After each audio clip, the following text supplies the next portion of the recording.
അസ്സലാമു അലൈക്കും വറഹ്മത്തുള്ളാഹി. ബിസ്മില്ലാഹിർ റഹ്മാനിർ റഹീം. അൽഹംദുലില്ലാഹി റബ്ബിൽ ആലമീൻ. അസ്സലാത്തു വസ്സലാമു അലാ റസൂലിഹിൽ അമീൻ വഅലാ ആലിഹി വഅസ്ഹാബിഹി അജ്മഈൻ. അമ്മാ ബഅദ്. ഏറ്റവും ആദരണീയരായ വിവിധ ഘടകങ്ങളുടെ ഉത്തരവാദിത്വത്തിലുള്ള ഭാരവാഹികളെ, നേതാക്കളെ, ഏറ്റവും സ്നേഹമുള്ള സഹപ്രവർത്തകരെ, സഹോദരങ്ങളെ, അല്ലാഹു ഈ സദുദ്യമം നമ്മിൽ നിന്ന് സ്വീകരിക്കുമാറാകട്ടെ. ഈ പരിശ്രമങ്ങൾക്ക് അർഹമായ പ്രതിഫലം അവൻ നമുക്ക് നൽകുമാറാകട്ടെ. ഏകദേശം സമയബന്ധിതമായി തന്നെ ആരംഭിച്ച ഈ പ്രോഗ്രാം വളരെ വലിയ ലക്ഷ്യങ്ങൾ മുന്നിൽ വെച്ചുകൊണ്ടാണ് വിസ്ഡം യൂത്ത് ഓർഗനൈസേഷൻ സംസ്ഥാനത്തെ 16 കേന്ദ്രങ്ങളിൽ സംഘടിപ്പിക്കുന്നത്. ഇന്ന് തൃശ്ശൂരിലും എറണാകുളത്തും സമ്മേളനം ക്രമീകരിക്കപ്പെട്ടിരിക്കുകയാണ്. യുവത്വം കടമയാണ്, കലാപമല്ല എന്ന പ്രമേയത്തെ ആസ്പദമാക്കി ചില ചിന്തകൾ നിങ്ങളോട് പങ്കുവെക്കുക എന്നതാണ് ഈ സന്ദർഭത്തിൽ എൻ്റെ ഉത്തരവാദിത്വം. ഒരു ചായ വിതരണമൊക്കെ കഴിഞ്ഞ സമയമായതുകൊണ്ട് കുറച്ച് ആളുകൾക്ക് വേണമെങ്കിൽ കയറിയിരിക്കാവുന്ന ഒരവസരം ഉണ്ടാകുമെന്നാണ് എനിക്ക് തോന്നുന്നത്. കുറച്ചുകൂടി ഡ്യൂട്ടിയിലല്ലാത്ത ആളുകളൊക്കെ സദസ്സിൽ ഉണ്ട് എന്നത് നമ്മൾ പൂർണ്ണമായും ഉറപ്പിക്കുക. ഇന്നത്തെ ദിവസം നമ്മൾ കേൾവിക്കാരായി മാറുന്ന, യുവാക്കൾ കേൾവിക്കാരായി മാറുന്ന, മുതിർന്നവരും വിദ്യാർത്ഥികളും നമുക്ക് വേണ്ട ക്രമീകരണങ്ങൾ വരുത്തുന്ന രീതിയിലാണ് എല്ലാ സ്ഥലത്തും നമ്മൾ സമ്മേളനം ഓർഗനൈസ് ചെയ്തിട്ടുള്ളത്. അള്ളാഹു നല്ല രീതിയിൽ ഈ വിഷയം നിങ്ങളുടെ മുമ്പിൽ അവതരിപ്പിക്കാനും അതെൻ്റെയും നിങ്ങളുടെയും ജീവിതത്തിൽ പാലിക്കാനുമുള്ള തൗഫീഖ് നൽകുമാറാകട്ടെ. ഒരു ട്രെയിനിയായ സ്കൂൾ അധ്യാപകൻ ബിഎഡിനിടയിലെ 10-15 ദിവസത്തെ ട്രെയിനിങ്ങിന് വേണ്ടി ഒരു സ്കൂളിൽ ചെല്ലുന്നു. അപ്പോൾ ക്ലാസ് മുറിയിലേക്ക് കയറും മുമ്പേ ഹെഡ് മാസ്റ്ററും ക്ലാസ് ടീച്ചറും അയാൾക്കൊരു ചിത്രം കൊടുത്തു. ഇന്ന ക്ലാസ്സിലെ ഇത്രാമത്തെ ബെഞ്ചിലെ അഥവാ അവസാന ബെഞ്ചിലെ 3 ആള്, അവരെ നന്നാക്കാൻ നിങ്ങൾ നോക്കണ്ട, അവർ നന്നാവൂല. അതുകൊണ്ട് അതിൻ്റെ പേരിൽ എന്ത് ചെയ്യണ്ട, സമയം കളയണ്ട, റിസ്ക് എടുക്കണ്ട എന്ന് ആദ്യമേ ഒരു ഉപദേശം കൊടുത്തു ഈ അധ്യാപകൻ സ്വാഭാവികമായിട്ടും ഈ ഒരു മാനസികാവസ്ഥയിലാണല്ലോ ക്ലാസ്സിൽ ചെല്ലുക. ക്ലാസ്സിൽ ചെന്നു. ക്ലാസ്സിൽ ചെന്ന് അധ്യാപകൻ അറബി മാഷാണ്, മൂപ്പര് സലാം പറഞ്ഞ് കയറിയപ്പോൾ തന്നെ കുറച്ച് ഒച്ചത്തിലൊരു 3 ആള് സലാം മടക്കി. അപ്പൊ തന്നെ ആൾക്കാരെ മനസ്സിലായി, ഏകദേശം ആൾക്കാരെ മനസ്സിലായി. അത് കഴിഞ്ഞ് മൂപ്പരിങ്ങനെ കുട്ടികളോട് ഇങ്ങനെ സംസാരിച്ചു തുടങ്ങിയപ്പോൾ കുട്ടികളിങ്ങനെ ഒരു തന്മയത്വത്തിൽ ഇങ്ങനെ മറുപടി പറഞ്ഞു തുടങ്ങിയപ്പോൾ ബാക്കിൽ നിന്ന് ഒരാൾ എഴുന്നേറ്റ്, സാറിന്റെ പേരെന്താ? അപ്പൊ ഇയാള് ശാന്തനായിട്ട് പേര് മറുപടി പറഞ്ഞു കൊടുത്തു, എൻ്റെ പേര് ഇന്നതാണ്. ആ, നല്ല അടിപൊളി പേരാണല്ലോ. അങ്ങനെ ഡയലോഗ് വെച്ച് തുടങ്ങി. അപ്പൊ ഇയാൾ ഇങ്ങനെ കൈയ്യട്ടിട്ട് മിണ്ടാതെ ഇങ്ങനെ നിന്നു അവിടെ. അപ്പൊ അവര് സൈലന്റായി. ഇപ്പൊ സാധാരണഗതിയിൽ എല്ലാ അധ്യാപകരും ഇവരെ വളരെ ക്രൂരമായും കണിശമായുമാണ് കൈകാര്യം ചെയ്യുക. ഇയാളൊന്ന് സ്ട്രാറ്റജി മാറ്റി പിടിച്ചിട്ട് ഇയാൾ ആ കുട്ടികളെ മോനെ, കുട്ടിയെ എന്നൊക്കെ വിളിക്കാൻ തുടങ്ങി. ചക്ക, എടാ ചങ്ങായി, എടാ കോന്ത എന്നൊക്കെ വിളിക്കണതിന് പകരം പുതിയ ചില ശബ്ദങ്ങൾ കേട്ടു തുടങ്ങി. അടുത്ത് വിളിക്കും, അവരെ തലയിലും മുടിയിലും ഇങ്ങനെ കൈവെക്കും, വഴിയിൽ നിന്ന് കാണുമ്പോൾ തോളിൽ കൈയിടും. അങ്ങനെ പരീക്ഷയ്ക്ക് മാർക്ക് വന്നപ്പോൾ ഇവർക്ക് 50-ൽ 0. അപ്പൊ മാഷ് വിളിച്ചിട്ട് ഒരുത്തനോട് ചോദിച്ചു, നിനക്കെന്തേ 50-ൽ 0? അത് 0 കിട്ടിയാൽ മതി എന്ന് വിചാരിച്ചിട്ട് സാറേ. ഇവന്റെ ആൻസറാണ്. അത് 0 കിട്ടിയാൽ മതി എന്ന് വിചാരിച്ചിട്ടാണ് എനിക്ക് 50 0. അപ്പൊ അതെന്തേ, പഠിച്ചിട്ട് എന്താ കാര്യം എന്ന് ചോദിച്ചു. അപ്പൊ ഇവൻ തിരിച്ച്, പഠിച്ചിട്ട് കാര്യം എന്താ, നിനക്ക് നല്ല ജോലി കിട്ടും. ഇല്ല, അങ്ങനെയാണ് എൻ്റെ ഇക്കാക്കാക്ക് കിട്ടേണ്ടിയിരുന്നല്ലോ, ഓൻ നന്നായി പഠിച്ച ആളാണ്, ഓനിപ്പോ വാപ്പാന്റെ ജ്യേഷ്ഠന്റെ ബിസിനസ് നടത്തുകയാണ്, ഷോപ്പിലൊക്കെയാണ്, പിന്നെന്താ പഠിച്ചിട്ട് കാര്യം. അപ്പൊ നിനക്ക് എന്താവാനാണ് ആഗ്രഹം എന്ന് ചോദിച്ചു കുട്ടിനോട്. അപ്പൊ കുട്ടി പറഞ്ഞു, എനിക്ക് നല്ലൊരു ലോറി ഡ്രൈവർ ആകാൻ ആഗ്രഹം. ലോറി ഡ്രൈവർ ആകാനാണ് ആഗ്രഹം. ലോറി ഡ്രൈവർ ആകാതൊന്നും പഠിച്ചിട്ട് വേണ്ട. എൻ്റെ വാപ്പാക്ക് 5 ഭാഷ അറിയാം. മൂപ്പര് ലോറി ഡ്രൈവറാ പണ്ട് മുതൽ, നാഷണൽ പെർമിറ്റ് ലോറിയിലെ ഡ്രൈവറാണ്. ഇഷ്ടം പോലെ പൈസയും മൂപ്പര് വരുമ്പോൾ കൊണ്ടുവരലുണ്ട്, എനിക്ക് ഇഷ്ടം പോലെ പൈസയും തരലുണ്ട്. ജീവിക്കാൻ സാറേ ഈ റിസ്ക് ഒന്നും എടുക്കണ്ട, ഇവിടുത്തെ കൂടെ എഴുതി അടങ്ങാറായിട്ടൊന്നും വേണ്ട. മാത്രമല്ല ഒരുപാട് നാടുകളിൽ ചുറ്റി സഞ്ചരിക്കാം, ഒരുപാട് ഭാഷ പഠിക്കാം. അപ്പൊ ഈ അധ്യാപകൻ എന്ത് ചെയ്തെന്നറിയോ, അവൻ അടുത്ത് വിളിച്ചിട്ട് പറഞ്ഞു, ശരിക്കും പറഞ്ഞാൽ നീ ലോറി ഡ്രൈവർ അല്ല ആകേണ്ടത്, നിന്റെ ആഗ്രഹം അനുസരിച്ച് നീ ആകേണ്ടത് ഒരു പൈലറ്റാണ്, ഒരു ഫ്ലൈറ്റ് ഓടിക്കുന്ന ആളാണ്. കാരണം നിനക്ക് ഒരുപാട് നാട് കാണാൻ താല്പര്യമുണ്ട്, മാത്രമല്ല നിനക്ക് ഒരുപാട് ഭാഷ പഠിക്കാനും താല്പര്യമുണ്ട്. അപ്പൊ ശരിക്കും നീ ഒരു ഫ്ലൈറ്റില് അങ്ങനെ. എന്നിട്ട് ആ അധ്യാപകനോട് വർണ്ണിച്ചു, നീ ഇങ്ങനെ ആ തൊപ്പിയൊക്കെ ഇട്ട് ആ ഷൂട്ടൊക്കെ ധരിച്ച് ആ ജേണി ബാഗ് ഇങ്ങനെ വലിച്ച് ഫ്ലൈറ്റിലേക്ക് ഇങ്ങനെ പോണത് ഞാൻ അങ്ങനെ മനസ്സിൽ കാണണമെന്ന് ഭംഗിയായി അവന്റെ മുമ്പിൽ അവതരിപ്പിച്ചു. അപ്പൊ അവൻ ചിരിച്ചു. അത്രയും കാലം അവന് ഇളിക്കലാണ്, ഇപ്പൊ അവൻ ചിരിച്ചു. അധ്യാപകനെ അവൻ സ്നേഹപൂർവ്വം നോക്കി. 20-25 ദിവസം കഴിഞ്ഞ് അധ്യാപകൻ തിരിച്ചു പോരണ അന്ന് ഈ ക്ലാസ്സിൽ പോയിട്ട് ആ 3 കുട്ടികളെ മാത്രം വിളിച്ചു. അവർക്ക് കൈയെടുത്തിട്ട് അവരോട് സലാം പറഞ്ഞിട്ട് അവരോട് പറഞ്ഞു, ഞാൻ നിങ്ങളെ മാത്രം വന്ന് കാണാനൊരു ആഗ്രഹമുണ്ട്, എനിക്ക് കാണാനൊരു കാരണമുണ്ട്, എനിക്ക് നിങ്ങളെ വലിയ ഇഷ്ടമാണ്. അപ്പോൾ നിങ്ങൾ നല്ല കുട്ടികളാകണം, നന്നായി പഠിക്കണം. 3 ആളോടും ഇങ്ങനെ 3 കാര്യം പറഞ്ഞിട്ടുണ്ട്. പൈലറ്റ് ആകാൻ പറഞ്ഞ ആളോട് ആ കാര്യം എടുത്ത് പറഞ്ഞു, ബാക്കിയുള്ളവരോട് ബാക്കിയുള്ള കാര്യങ്ങൾ പറഞ്ഞാൽ പോയി.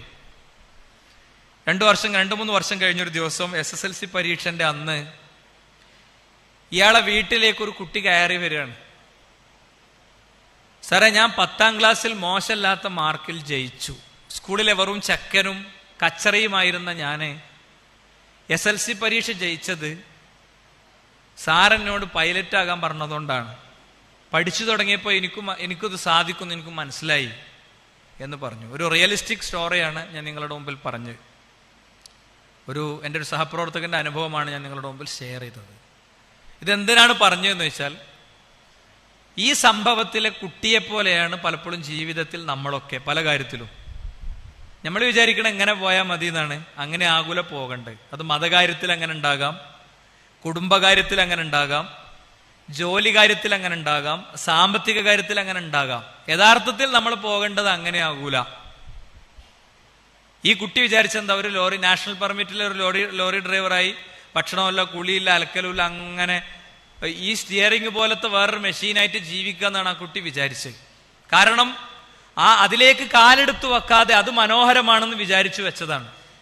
ഇതുപോലെയാണ് നമ്മളൊക്കെ എന്നാ ഞാൻ പറയുന്നത്. ഒരുപാട് പറയണ ഞാനടക്കം നമ്മളൊക്കെ ജീവിതത്തിൽ പല കാര്യങ്ങളിലും ഇങ്ങനെയൊക്കെയാണ് പലപ്പോഴും ഉണ്ടാവുക, ഈ രീതിയിലൊക്കെയാണ് പലപ്പോഴും ഉണ്ടാകുക.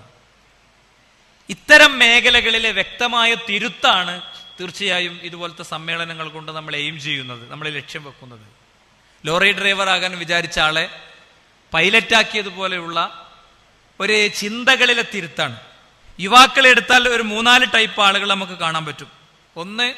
ഒന്നുമില്ലാതെ ദീനുമില്ല, കാര്യമില്ല, മാറി വരുന്ന ട്രെൻഡുകൾക്കനുസരിച്ച് മുടിവെട്ടിയും കുപ്പായമിട്ടും മാറി വരുന്ന വൈറലാകുന്ന പാട്ടുകൾ ചുണ്ടിൽ ഏറ്റുചൊല്ലിയും കാതിൽ ഹെഡ്സെറ്റ് വെച്ചും മൊബൈൽ ഫോണിൽ കളിച്ചും അങ്ങനെ ജീവിക്കണേ ഒരു പ്രത്യേക സമൂഹം. അവർ ഈ ഭൂമിയിൽ ജീവിക്കുന്നുണ്ട്, പക്ഷെ ഈ ഭൂമിയിൽ അല്ല ഉള്ളത്. അള്ളാഹു അതിൽ നമ്മളെ ആരും ഉൾപ്പെടുത്തിയിട്ടില്ല, അൽഹംദുലില്ലാ. അങ്ങനെ ഉൾപ്പെടുത്തിയ ആളുകൾ യൂട്യൂബിൽ നിന്നോ മറ്റോ എൻ്റെ ഈ സ്പീച്ച് കേൾക്കുന്നുണ്ടെങ്കിൽ നിങ്ങൾക്ക് തീർച്ചയായും ഇതേ സ്പീച്ചിന്റെ താഴെ മേലെ കേട്ട് വേറെയും കൂടുതൽ ഡീറ്റെയിൽ ആയി നിങ്ങൾക്ക് കേൾക്കാൻ പറ്റിയ പ്രഭാഷണങ്ങൾ ഉണ്ട് എന്ന് ഞാൻ ഓർമ്മപ്പെടുത്തുകയാണ്. രണ്ടാമത്തെ ഒരു വിഭാഗം ആരാന്ന് വെച്ചാൽ, ഈ കേരളത്തിലെ കാലാവസ്ഥ മാതിരിയാണ്. കേരളത്തിൽ 6 മാസം മഴയും 6 മാസം കൊടും വേനലും ആയിരിക്കും. അതിന്റെ കൊടും വേനലിന്റെ ഇടയ്ക്കൊരു മഴ വരും, പെരും മഴന്റെ ഇടയ്ക്ക് ഒരു വെയിലും വരും. എന്നാ മാതിരി ഇടയ്ക്കേണ്ട സജീവമാകും അവര്, പിന്നെ അവർ കാണൂല. അങ്ങനത്തെ കുറച്ച് ആൾക്കാർ ഇവിടെ ഉണ്ടാകാൻ സാധ്യത ഉണ്ട്. ചില ആൾക്കാർ കണ്ണുമോറും കാണുമ്പോൾ ഞാൻ പറ്റി തന്നെയാണ് മൂപ്പരാ പറയണത് എന്ന് വേണമെങ്കിൽ എന്ത് ചെയ്യാൻ വിചാരിക്കാം. പക്ഷെ അടുത്തത് പറയുമ്പോൾ നമുക്ക് തോന്നും അതാണ് ഞാൻ പറ്റിയത്. അതെന്താ അറിയോ, ചില ആളുകളുണ്ടാവും അവർ ഏകദേശമൊക്കെ ലൈവായിരിക്കും, പക്ഷെ ചില കാര്യങ്ങളിൽ മാത്രമേ ഒരു ലൈവായിട്ട് ഉണ്ടാവുള്ളൂ. ഇസ്ലാമിൽ 100 കാര്യം ഉണ്ടെങ്കിൽ ഒരു 6 കാര്യത്തിൽ ഒരു സജീവായിരിക്കും. എന്നിട്ട് ഒരു വിചാരിച്ചു നോക്കും ഞാനൊന്നും വലിയ മോശമില്ലാത്ത ഒരാളാണ്, കുഴപ്പമില്ല, ഞാനൊക്കെ ഇങ്ങനെ ഏകദേശം അഡ്ജസ്റ്റ് ചെയ്ത് പോകുന്നുണ്ട്. നമ്മളെ അയലോകത്തുള്ള അഹമ്മദുട്ടിനെ കണ്ടില്ലേ, എന്താ ഓന്റെ കഥ, എന്താ ഇപ്പൊ ഓന്റെ അവസ്ഥ. ചിലപ്പോ ഇസ്ലാമിന്റെ ചിഹ്നങ്ങളൊക്കെ ഇയാൾക്ക് ഉണ്ടാകും നല്ല രീതിയിൽ, പക്ഷെ ഇസ്ലാമിന്റെ ചിഹ്നങ്ങളുടെ അപ്പുറത്ത് നാവ് കൊണ്ടും കണ്ണുകൊണ്ടും മനസ്സുകൊണ്ടും ശരീരം കൊണ്ടും സെൽഫി ആകേണ്ട ഒരുപാട് കാര്യം ഉണ്ടാകും. അവിടെയുള്ള സെൽഫി ആകൂല. താടി കൊണ്ട് സെൽഫി ആയിരിക്കും, വസ്ത്രം കൊണ്ട് സെൽഫി ആയിരിക്കും, ചിലപ്പോ ദഅവത്ത് കൊണ്ട് സെൽഫി ആയിരിക്കും, വിശ്വാസം കൊണ്ട് സെൽഫി ആയിരിക്കും. എന്നാലോ വേറെ 100 കണക്കിന് കാര്യങ്ങളിൽ അയാൾക്ക് അപ്ഗ്രേഡിങ്, അയാൾക്ക് മെച്ചപ്പെടുത്തലുകൾ ആവശ്യമുണ്ടാകും. വേറൊരു വിഭാഗം ആളുകൾ ആരറിയോ, ഏകദേശം എല്ലാറ്റിലും ഓക്കെ ആയി മെയിൻറ്റെയിൻ ചെയ്തു പോണ ആൾക്കാർ, അവർ ഭയങ്കര കുറവായിരിക്കും, വളരെ തുച്ഛായിരിക്കും. ഞാനും നിങ്ങളൊക്കെ പൊതുവെ ഞാൻ പറഞ്ഞ ഏറ്റവും അവസാനത്തിന്റെ മുമ്പുള്ളതിലായിരിക്കും കൂടുതൽ ആളുകൾ ഉൾപ്പെടുക. മഹാനായ അബൂബക്കർ സിദ്ദീഖ് റളിയല്ലാഹു അൻഹുവിന്റെ പ്രവാചകന്റെ ഇടയിലുണ്ടായ ഒരു സംഭാഷണം ഞാൻ ഉദ്ധരിക്കാം. അബൂ ഹുറൈറ റളിയല്ലാഹു അൻഹു പറയാണ്, പ്രവാചകൻ ഒരു ദിവസം സദസ്സിൽ വന്ന് ചോദിച്ചു, മൻ അസ്ബഹ മിൻകുമുൽ യൗമ സ്വാഇമ, നിങ്ങളിൽ ആരാണ് ഇന്ന് നോമ്പ് നോറ്റിട്ടുള്ളത്? സദസ്സിൽ നിന്ന് ഒരാൾ മാത്രമേ കൈപൊക്കിയത്, അന, ഞാൻ നബിയെ. പ്രവാചകൻ വീണ്ടും ചോദിച്ചു, ഫമൻ തബിഅ മിൻകുമുൽ യൗമ ജനാസതൻ, നിങ്ങളിൽ ആരാണ് ഇന്ന് ജനാസയെ പിന്തുടർന്നത്? ഖാല അബൂബക്കർ അന, അബൂബക്കർ സിദ്ദീഖ് റളിയല്ലാഹു അൻഹു പറഞ്ഞു, നബിയെ, ഞാനാണ് ജനാസയെ പിന്തുടർന്ന ആള്. അപ്പൊ അബൂബക്കർ സിദ്ദീഖ് റളിയല്ലാഹു അൻഹു വീണ്ടും നബി സല്ലല്ലാഹു അലൈഹി വസല്ലം വീണ്ടും ചോദിച്ചു, മൻ അതഅമ മിൻകുമുൽ യൗമ മിസ്കീന, നിങ്ങളിൽ ആരാണ് ഇന്ന് ഒരു മിസ്കീനിന് ഭക്ഷണം കൊടുത്തത്? നിങ്ങളിൽ ആരാണ് ഇന്നൊരു മിസ്കീനിന് ഭക്ഷണം കൊടുത്തത്, ഒരു അഗതിക്ക് ഭക്ഷണം കൊടുത്തത്? അദ്ദേഹം പറഞ്ഞു, ഞാനാണ് നബിയെ. വീണ്ടും പ്രവാചകൻ ചോദിച്ചു, മൻ ആദ മിൻകുമുൽ യൗമ മരീള, നിങ്ങളിൽ ആരാണ് ഇന്ന് ഒരു രോഗിയെ സന്ദർശിച്ചത്? അബൂബക്കർ സിദ്ദീഖ് റളിയല്ലാഹു അൻഹു പറയാണ്, അന, നബിയെ, ഞാൻ പോയിട്ടുണ്ട്, ഞാൻ ഇന്നൊരു രോഗിയെ സന്ദർശിച്ചിട്ടുണ്ട്. പ്രവാചകൻ വളരെ സന്തോഷത്തോടെ പറഞ്ഞു, മജ്തമഅ ഫിംറിഇൻ ഇല്ലാ ദഖലൽ ജന്ന, ഈ 4 കാര്യങ്ങളും ജീവിതത്തിൽ ചേരുന്ന ഒരാൾ സ്വർഗത്തിലായിരിക്കും. നോക്ക് നിങ്ങൾ, ഒരു വ്യക്തി എന്നുള്ള നിലക്കുള്ള സമ്പൂർണതയെ നമുക്കിതിന്ന് കാണാൻ പറ്റും. എന്താ, നിങ്ങളിൽ ആരാണ് ഇന്നൊരു ജനാസ സന്ദർശിച്ചത്? മരിച്ചൊരു സ്ഥലത്ത് പോവുക. മരിച്ചൊരു സ്ഥലത്ത് ഒരാൾ ചെയ്യേണ്ട കാര്യങ്ങളിൽ എത്ര നമ്മൾ ചെയ്തിട്ടുണ്ടാവും? അവിടെ പോയിട്ട് മയ്യത്തിന്റെ മുഖം മാറ്റിയിട്ട് എത്തിയോക്കി പോന്നിട്ടുണ്ടാവും. ആ മയ്യത്ത് കഫൻ ചെയ്തിട്ടുണ്ടോ? ആ മയ്യത്ത് ഖബർക്കിറക്കിയിട്ടുണ്ടോ? ആ മയ്യത്തിന് ഖബർ കുഴിക്കാൻ ഒരിക്കലെങ്കിലും ശ്രമിച്ചിട്ടുണ്ടോ? ആ മയ്യത്തിന്റെ കട്ടിൽ തോളിലേറ്റിയിട്ടുണ്ടോ? അതാ ഞാൻ പറഞ്ഞത്, ഈ സാമൂഹിക മധ്യത്തിലൂടെ നമ്മളിങ്ങനെ പോവുകയാണ് ഒരു പോക്ക്. ആ പോക്കിന്റെ ഇടയ്ക്ക് ഏറ്റവും വലിയ അറ്റൻഷൻ കിട്ടുന്നത് ആകെ സെൽഫോണിന് മാത്രമാണ്. ഞാൻ സാധാരണ ഈ വിഷയം പറയുമ്പോൾ ഒരു തമാശ പറയലുണ്ട്. ഭാര്യയും ഭർത്താവും ബെഡ്റൂം കയറിയിട്ട് ഇങ്ങനെ കളിക്കുകയാണ് ഫോണിലെ, പെരും കളിയാണ്. അപ്പൊ കുറെ കഴിഞ്ഞപ്പോ ഭർത്താവ് പറഞ്ഞു, എടി ഇനി നമുക്ക് കറക്കം ഉറങ്ങാറ്. ഭാര്യ കേൾക്കണില്ല. ഭാര്യ ഏത് ഈ കുക്കറീസ് മറ്റേ ഗ്രൂപ്പിലുള്ള ഭയങ്കര ചർച്ചയിലാണ്, ചേരുവകൾ ചേർത്തുകൊണ്ടിരിക്കുകയാണ്, ഷാർജ ഷേക്ക് ഉണ്ടാക്കിക്കൊണ്ടിരിക്കുകയാണ്. അപ്പോ ഭർത്താവ് പിന്നെ അങ്ങനെ ആകുമ്പോ പിന്നെ എങ്ങനെ സ്വരം ഉണ്ടാകുക? എങ്ങനെ സ്വരം? എല്ലാവരും പോയി ഒരു വട്ടം പറഞ്ഞു മനസ്സിൽ അല്ലേ? ഒരു വട്ടം പറഞ്ഞിട്ട് കേൾക്കാതിരിക്കുമ്പോഴുള്ള സ്വരം എങ്ങനെയാണെന്നുള്ളത് വന്നു കഴിഞ്ഞു, ഞാൻ പറയേണ്ടതില്ല. 3-ാമത്തെ വട്ടം മൂപ്പർക്ക് മനസ്സിലായി ഇത് നല്ലതെന്താണ്, ഒന്ന് നീങ്ങിക്കിടക്ക്, ഉറങ്ങാൻ സമയമായിട്ടുണ്ട് എന്ന് ടൈപ്പ് ചെയ്തെടുത്തു, നേരെ വാട്സാപ്പ് കിട്ടെടുത്തു, അപ്പോൾ നീങ്ങിക്കിടന്നു എന്നാണ്. കാരണം നമ്മൾ ഏറ്റവും കൂടുതൽ കേൾക്കുന്ന നോട്ടിഫിക്കേഷൻ ട്യൂണുകളാണ് അല്ലേ? ഏറ്റവും കൂടുതൽ ശ്രദ്ധ കിട്ടുന്നത് നമ്മളെ സ്ക്രീനിനാണ്. അതുകൊണ്ട് തന്നെ സ്ക്രീനൊക്കെ ഒന്ന് നിലത്ത് വീണ് പൊട്ടിയാലേ നമുക്ക് ഉണ്ടാകുന്ന ടെൻഷൻ എത്ര. ഇടയ്ക്കിടയ്ക്ക് നമുക്ക് ഇങ്ങനെ ആലോചിച്ചിട്ട് നമ്മൾ ഇടങ്ങാറായി കൊണ്ടിരിക്കും. എന്നാൽ നമ്മുടെ സാമൂഹിക മധ്യത്തിൽ ഇങ്ങനത്തെ കുറെ കാഴ്ചയുണ്ട്. നോക്ക് നിങ്ങൾ, ഇനി തീർന്നില്ല. 2-ാമത്തെ കാര്യം എന്താ ഇവിടെ പറഞ്ഞത്? നിങ്ങളിൽ ആരാണ് ഒരു അഗതിക്ക് ഭക്ഷണം എത്തിച്ചത്? റമളാൻ മാസത്തിൽ ഫിത്ർ സക്കാത്ത്, റമളാൻ മാസം കഴിയുമ്പോൾ ഉള്ള ഫിത്ർ സക്കാത്ത് അല്ലെങ്കിൽ റമളാനിലുള്ള പ്രത്യേക അരിക്കിറ്റ്, അത് ശാഖാ കമ്മിറ്റി തീരുമാനിക്കണോണ്ട് എത്തിക്കണതാണ്. നമുക്ക് എപ്പോഴെങ്കിലും തോന്നിയിട്ടുണ്ടോ ഒരു ഹോട്ടലിൽ, ഒറ്റ സിമ്പിൾ ഞാൻ പറയാം, ഒരു ഹോട്ടലിലേക്ക് നമ്മൾ കയറുകയാണ്, ഹോട്ടലിൽ നമ്മൾ ടിപ്പ് കൊടുക്കും അല്ലെ, നമുക്ക് വേണ്ടി കൊണ്ടുവന്നാക്ക്. നമ്മൾ വിളിച്ചു കയറ്റിയ ഒരു മനുഷ്യനുണ്ടാകും അവിടെ നിൽക്കണേ. നമ്മൾ വിളിച്ചു കയറ്റിയ ആള് വെയിലത്ത് നിന്നിട്ട് ചിലപ്പോൾ കുട ഓടിയിട്ടുണ്ടാവും, വെയിലത്ത് വിസിലടിച്ച് അങ്ങനെ നിൽക്കുകയാണ്. ഒരു 70 വയസ്സ് 75 വയസ്സായ ആളായിരിക്കും. കാറെടുത്ത് പോരുമ്പോൾ അയാൾക്ക് ഒരു 10 റുപ്യ കൊടുക്കണമെന്ന് നമുക്ക് തോന്നിയിട്ടുണ്ടോ? ടിപ്പ് അവിടെയല്ല, അവിടെയാണ് കൊടുക്കേണ്ടത്, അല്ലെങ്കിൽ അവിടെ ഇവിടെയും കൊടുക്കണം നമുക്ക് തോന്നിയിട്ടുണ്ടോ? നമ്മൾ കൊടുത്ത GSTന്റെ 4-1 കൊടുത്താൽ മതി. 10 അംഗ കുടുംബം ഭക്ഷണം കഴിച്ചിറങ്ങുമ്പോ കൊടുക്കും വരുന്ന GST ഉണ്ടല്ലോ, ആ GSTന്റെ 4-1 കൊടുത്താൽ അയാൾക്കത് വലിയ ആശ്വാസമായിരിക്കും. നമുക്ക് അങ്ങനെയൊന്നും ചിന്തിക്കാൻ പറ്റുന്നില്ല. അതല്ലെങ്കിൽ നിങ്ങൾ നോക്ക്, നമ്മുടെ അയൽപ്പക്കത്ത് അനാഥനായ കുട്ടി ഉണ്ടാകും. എൻ്റെ മക്കൾക്ക് ഡ്രസ്സ് എടുക്കുമ്പോൾ എൻ്റെ മക്കൾ ഈ ഡ്രസ്സ് ഇട്ടിട്ട് മുറ്റത്തേക്ക് ഇറങ്ങുമ്പോൾ ആ ഡ്രസ്സിന്റെ കുടുക്കുമ്മേ ആ ഡ്രസ്സിന്റെ ബട്ടൺമ പിടിച്ചിട്ട് നല്ല നിന്റെ വാപ്പ വാങ്ങി തന്നതാണോ എന്ന് ചോദിക്കുമ്പോൾ കാഴ്ചകൾ മെല്ലെ വേറൊരു തലത്തിലേക്ക് പോണുണ്ട്. എനിക്കുപ്പുണ്ടായിരുന്ന കാലത്ത് എനിക്കും ഇങ്ങനെ കിട്ടിയിരുന്നല്ലോ എന്ന് ചിന്തിക്കുന്നുണ്ട്, അല്ലേ? നമ്മളെ സമൂഹത്തിലുണ്ട് സുഹൃത്തുക്കളെ. ഏകദേശം 11 വയസ്സായ കുട്ടിയുടെ സുന്നത്ത് കഴിക്കാൻ വേണ്ടി 10 ദിവസം ജോലിക്ക് പോകാൻ കഴിയില്ല, അതുകൊണ്ട് 10 ദിവസത്തെ കുടുംബത്തെ കൊണ്ടുപോകാനുള്ള സഹായം വേണമെന്ന് പറഞ്ഞിട്ട് ഞാൻ ഹുത്തു പറയുന്ന പള്ളിയിൽ ഒരു സ്ത്രീ ഒരു എന്താ പറയാ വൃത്തിയില്ലാത്ത കയ്യക്ഷരത്തിൽ തന്നൊരു കത്ത് എൻ്റെ മനസ്സിൽ ഓർമ്മയുണ്ട്. 3-4 മക്കൾക്ക് ആൺകുട്ടികൾ ഉണ്ടായിട്ട് സുന്നത്ത് കല്യാണം കഴിച്ചിട്ടില്ല. ഏറ്റവും മൂത്ത കുട്ടിക്ക് ഏകദേശം 10 വയസ്സിനോട് അടുക്കാണ്. എന്താ കാര്യം? സുന്നത്ത് കല്യാണം കഴിച്ച് ഇവരെടുത്ത് നിൽക്കണം, ജോലിക്ക് പോകാൻ പറ്റൂല. അപ്പൊ അങ്ങനെ ആയതാണ്. ഇങ്ങനെ എന്തൊക്കെ പ്രശ്നമുള്ളവർ നമ്മളെ സമൂഹത്തിലുണ്ട്. ഇനി നിങ്ങൾ നോക്ക്, അതിൻ്റെ അപ്പുറത്ത് പ്രവാചകൻ പറഞ്ഞതാണ് രോഗസന്ദർശനം, അല്ലേ? മണ്ടിപ്പോയി ലിഫ്റ്റ് കയറി രോഗിനെ നോക്കി നമ്മൾ പോന്നിട്ടുണ്ടാവും. പക്ഷേ കയ്യിൽ ഒരു നല്ല പ്ലാസ്റ്റിക്കിന്റെ കവറിൽ ഒരു തുണിയോ ഒരു ബനിയനും ഇട്ടിട്ട് നമ്മൾ പോയിട്ടുണ്ടോ? ഇതൊന്ന് പോയി കുളിച്ചിട്ട് പോവാ, ഒന്ന് ഫ്രഷൊക്കെ ആയിട്ട് പോവാ, ഒന്ന് ഉറങ്ങിയിട്ട് പോവാ, ഞാനിവിടെ നിന്നോളാം, ഞാനുണ്ടല്ലോ, പിന്നെ എന്താ പ്രശ്നം എന്ന് എത്ര ആളുടെ പേരിൽ സുഹൃത്തുക്കളെ നമുക്ക് ചോദിക്കാൻ പറ്റിയിട്ടുണ്ട്? എത്ര ആളുടെ കാര്യത്തിൽ നമുക്ക് ചോദിക്കാൻ പറ്റിയിട്ടുണ്ട്? ഗൗരവത്തിൽ നമ്മൾ ചിന്തിക്കണം. ഈ ആരോഗ്യം ഇത് പടച്ച തമ്പുരാൻ നമുക്ക് തന്ന ഏറ്റവും വലിയ തൗഫീഖാണ്. ഈ ആരോഗ്യം ഒന്നുമില്ല, കാഷ്ടോ മൂത്രവും പുറത്തേക്ക് പോണ സിസ്റ്റം തന്ന പടച്ചോനോട് മാത്രം ഒരു ആയുഷ്കാലം കൊണ്ട് നന്ദി പറഞ്ഞ തീരൂലെന്നാ ഞാൻ പറയാം. ഇപ്പം മനുഷ്യന്റെ ശരീരത്തിൽ കിഡ്നി ഉണ്ട്.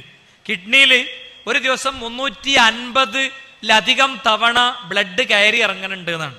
350-ലധികം തവണ ഒരു മനുഷ്യന്റെ കിഡ്നിയിൽ അവന്റെ ശരീരത്തിലെ ബ്ലഡ് കയറി ഇറങ്ങുന്നുണ്ട്.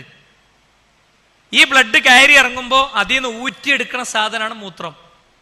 ഈ ഊരന്റെ എടുപ്പല്ലിന്റെ ഇടയിലായിട്ട് ഒരു സെഞ്ചി ഉണ്ട്, 1/2 ലിറ്റർ വലുപ്പമുള്ള ഒരു സെഞ്ചി, 1/2 ലിറ്റർ കൊള്ളുന്ന സെഞ്ചി. ഈ 1/2 ലിറ്റർ കൊള്ളുന്ന സെഞ്ചിയാണ് മൂത്രസെഞ്ചി. ഈ മൂത്രസഞ്ചിക്ക് ഇത് ഇങ്ങനെ ഇറ്റാണ്. ഇപ്പോഴും ഈ പണി നടന്നുകൊണ്ടിരിക്കുന്നുണ്ട്. നമ്മൾ വിചാരിച്ച് നമുക്ക് മൂത്രമൊഴിക്കാൻ മുട്ടുമ്പോൾ ഏതൊരു പൈപ്പ് തുറന്നിട്ടുണ്ട് പോരണി സംഭവം എന്നാണ്. അല്ല, ഇത് നേരം വെളുത്ത് വൈകുന്നേരമാണിന്റെ ഇടക്ക്, വൈകുന്നേരമായി നേരം വെളുക്കണിന്റെ ഇടക്ക് ഉണ്ടാകുന്ന സിസ്റ്റാണ്. അതിങ്ങനെ ഇറ്റി ഇറ്റി ഇറ്റി ഇറ്റി വീഴാണ്. കിഡ്നിയാണ് പോയാലോ ഈ ഇറ്റൽ നിൽക്കും. അപ്പോഴോ ബ്ലഡ് കൂടെ ഈ യൂറിന്റെ കണ്ടന്റാണ് കയറുമ്പോഴോ വയറ് വീർക്കും, ശരീരത്തിൽ പഴുപ്പുണ്ടാകും, ആർപ്പും വിളിയൊക്കെ ഉണ്ടാകും. ആർത്ത് കരയുമ്പോൾ ആദ്യത്തെ ദിവസമൊക്കെ ഒറ്റ നിലവിളിക്കന്നെ വീട്ടിലുള്ളവരൊക്കെ വരും, അല്ലേ? അയലോക്കക്കാരൊക്കെ ലൈറ്റ് ഇട്ടിട്ട് വാതിലൊക്കെ ഒന്ന് തുറക്കും. കുറേ ദിവസം കഴിയുമ്പോൾ അയലോക്കക്കാർ കരച്ചിൽ കേട്ടാൽ തിരിഞ്ഞു കിടക്കും. അത് മറ്റേയാളായിരിക്കും, വേദന കൊണ്ട് കരയായിരിക്കും. പാവം, അള്ളാഹു എളുപ്പാക്കി കൊടുക്കട്ടെ. പിന്നെന്ത് ചെയ്യുന്നറിയോ? വീട്ടിലെ ഒരുപാട് റൂമൊന്നും ആള് വരൂല, അമ്മ അല്ലെങ്കിൽ ഭാര്യ, അങ്ങനെ കുറച്ച് ആൾക്കാർ മാത്രം വരും, വേറെ ആരും ഉണ്ടാവില്ല. ആരോഗ്യമുള്ള പ്രായത്തിൽ ഇതൊന്നും നമുക്ക് ഓർമ്മ ഉണ്ടാവില്ല. ബൈക്കിന്റെ കിക്കറടിച്ച് വണ്ടിന്റെ ചാവിട്ട് ബസ്സിൽ തൂങ്ങിപ്പിടിച്ച് കയറി പോകാവുന്ന കാലത്ത് 100,000 അജണ്ട ഉണ്ടാകും. അവനാന്റെ ജോലി, അവനാന്റെ സമ്പാദ്യം, തിരക്ക്, വേസ്റ്റ്, സമയത്തെ വേസ്റ്റ് ആക്കി കളയുന്ന കാര്യങ്ങൾ ഇതിലായിരിക്കും ഉണ്ടാകുക. നിങ്ങൾ നോക്ക്, ഇപ്പോഴും ആ 1/2 ലിറ്റർ സെഞ്ചിക്ക് ഇങ്ങനെ ഇറ്റിയും കൊണ്ടിരിക്കുകയാണ് മൂത്രേ. 400 മില്ലി ലിറ്റർ ആകുമ്പോൾ ഒരു മെസ്സേജ് തലച്ചോർക്ക് പോകും, എന്താ? പോയി മൂത്രയ്ക്ക്. ഈ മെസ്സേജ് സംവിധാനം ഉണ്ടാക്കി തന്ന പടച്ചോന് എത്ര വയസ്സായി എന്ന് ആലോചിക്കുക. ഈ കാലം കൊണ്ട് ചെയ്തതിന് നന്ദി ചെയ്തിട്ടുണ്ടോ സുഹൃത്തുക്കളെ? നമ്മൾ ശരീരത്തിൽ കോടിക്കണക്കിന് സിസ്റ്റങ്ങളുണ്ട്. കണ്ണിന്റെ ഉള്ളിൽ മാത്രം 2 കോടി കുഞ്ഞ് അവയവങ്ങളുണ്ട്. ഒറ്റ കണ്ണിന്റെ ഉള്ളിൽ മാത്രം 2 കോടി കൊച്ചു അവയവങ്ങളുണ്ട്. നമ്മൾ ആലോചിക്കുക, ഈ മൂത്രം ഇങ്ങനെ ഉറ്റി ഉറ്റി 400 മില്ലി ലിറ്റർ ആകുമ്പോ തലച്ചോറിന് മനസ്സിന് ബോധം കൊടുക്കുകയാണ് മൂത്രമൊഴിക്ക് പോയിട്ട്. ഇത് പറയുന്ന ഒരു മനസ്സ് നമുക്കുണ്ടോ പ്രിയപ്പെട്ടവരെ? ഇതിന് നന്ദി പറയുന്ന ഒരു മനസ്സ് നമുക്കുണ്ടോ? അതേ പറഞ്ഞത് ശരീരത്തുനിന്ന് പുറത്തേക്ക് പോണേ മൂത്രത്തിന്റെ സംവിധാനം തന്നതിന് ശുക്ർ പറഞ്ഞാൽ തീരൂല. നമ്മളെ ഈ ജില്ലയിൽ തന്നെയുള്ള ഒരു സഹപ്രവർത്തകനുണ്ട്. മലത്തിൽ ബ്ലഡ് കണ്ടിട്ട് അദ്ദേഹത്തിന്റെ ഭാര്യ അസ്വസ്ഥയായി നമ്മുടെ സുഹൃത്തുക്കളൊക്കെ വിളിച്ച് മൂപ്പരെ എങ്ങനെ പറഞ്ഞാലും ആശുപത്രിക്ക് പോകില്ല. ഇവർ ടോയ്ലറ്റിൽ പോയപ്പോൾ ഒന്നിലധികം ദിവസം മലത്തിൽ ബ്ലഡ് കണ്ടു. അവസാനം നിർബന്ധിച്ച് കൊണ്ടുപോയി നോക്കുമ്പോൾ എന്താ സംഭവം എന്നറിയോ? മൂപ്പരെ വൻകുടലിന് ക്യാൻസർ ബാധിച്ചിരിക്കുകയാണ്. വൻകുടലിന് ക്യാൻസർ ബാധിച്ചിരിക്കുകയാണ്. ഇപ്പൊ ഡോക്ടർ പറഞ്ഞു, ഡോക്ടർ ഇവന്റെ വയസ്സ് ചോദിച്ചു, മക്കളെ കുറിച്ച് ചോദിച്ചു, ഭാര്യയെ കുറിച്ച് ചോദിച്ചു. അപ്പൊ തന്നെ അവൻ പറഞ്ഞു, അതൊന്നും എനിക്ക് പ്രശ്നമില്ല സാർ, നിങ്ങൾ പറഞ്ഞോളി എന്ന് പറഞ്ഞു. അപ്പൊ നിങ്ങൾക്ക് ഇങ്ങനെ അസുഖം ഉണ്ടെന്ന് പറഞ്ഞപ്പോ ഇന്നാലില്ലാഹി വഇന്നാലിലൈഹി റാജിഊൻ എന്ന് അവന് പറയാൻ പറ്റി. അൽഹംദുലില്ലാഹ്. അതോടൊപ്പം അല്ലാഹുമ്മ ലാ മാനിഅ ലിമാ അഅ്തൈത വലാ മുഅ്തിയ ലിമാ മനഅത, അല്ലാഹുവേ നീ നൽകിയതൊന്നും തടയാനും നീ തടഞ്ഞതൊന്നും നൽകാനും ലോകത്തൊരു ശക്തിക്കും സാധ്യമല്ല എന്നത് ചൊല്ലാനും അത് പറയാനും അവന് സാധിച്ചു. പക്ഷെ അടുത്ത സ്റ്റെപ്പ് എന്തായിരുന്നു അറിയോ? ഈ ക്യാൻസർ വേഗം മാറും, ഇതുണ്ടല്ലോ ഈ ഒരു വൻകുടൽ അതാണ് മുറിച്ച് നീക്കിയാൽ മതി എന്നാണ് ഡോക്ടർ പറഞ്ഞത്. മുറിച്ച് നീക്കിയ പിന്നെ ഒരു ബാഗ് ശരീരത്തിൽ വെക്കണം, മലം പോകും, നമ്മൾ അറിയില്ല. നമ്മളെ 3 വയസ്സായ കുട്ടീൻ്റെ പാമ്പേഴ്സിലേക്ക് ഇത് വരുന്നുണ്ട് അല്ലേ? കാരണം 3ാമത്തെ വയസ്സിലാണ് 400 മില്ലി ലിറ്റർ ആകുമ്പോൾ മൂത്രയിക്കണം എന്നുള്ള മെസ്സേജ് പോയി തുടങ്ങണത്. 3 വയസ്സ് വരെ ഈ സിസ്റ്റം ശരീരത്തിനില്ല. 3ാം വയസ്സിൽ ഇത് തന്ന റബ്ബിനോട് അൽഹംദുലില്ലാഹ് പറഞ്ഞ തീരോ പ്രിയപ്പെട്ടവരെ? ഏതെങ്കിലും സ്ഥലത്ത് നമുക്ക് പോയി നിൽക്കാൻ കഴിയോ? ഇതില്ലെങ്കിൽ ശരീരത്തിലൂടെ മൂത്രം പോണ അവസ്ഥയാണെങ്കിൽ അവസാനം അതിലവന് ഇത്തിരി സങ്കടം ഉണ്ടായിരുന്നു. 2-3 ഡോക്ടേഴ്സിന്റെ അടുത്ത് പോയി.